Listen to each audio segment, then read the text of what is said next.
त्यानंतर आपण थेट जाणार आहोत रत्नागिरीमध्ये।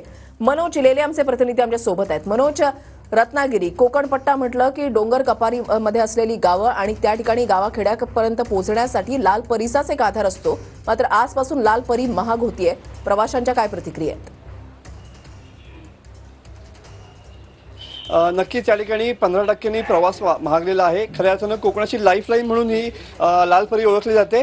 आपल्यासोबत आपण सध्या रत्नागिरी देवरुख गाडीमध्ये आहोत आणि या गाडीचं तिकीट देखील वाढलेलं आहे। जवळपास 11 रुपयांनी या गाडीचं तिकीट वाढलेलं आहे। तर लांब पल्ल्याच्या ज्या गाड्या आहेत त्यांचं तिकीट जवळपास 70 ते 80 रुपयांनी या ठिकाणी महागलेलं पाहायला मिळते। तुम्ही बघू शकता की लोकसुद्धा या ठिकाणी तिकीट वाढल्यामुळं कंडक्टरशी सुद्धा घासाघीस करताना पाहायला मिळतात। आपल्यासोबत काही सामान्य नागरिक आहेत जे प्रवास करतात। काय सांगाल, तिकीट महागलेलं आहे, तुमचं तिकीट सुद्धा 11 रुपयांनी महागले, काय सांगाल?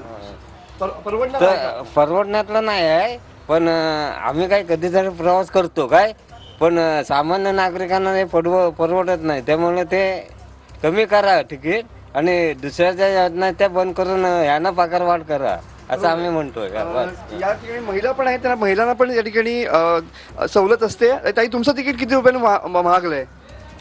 पहिलं 35 होतं, आता 41 रुपये झाले। देवरुख परवडणार आहे का? नाही परवडणार आहे, परवडणार नाही परवडणार। आणखीन काही प्रवासी आहेत, काय सांगशील तू?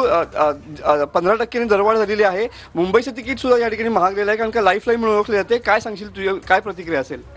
नाही, परवडू शकत नाही। सर्वसामान्य जे लोक कायम येऊन जाऊन करणारी असतात त्यांच्यासाठी खूप हे आहे।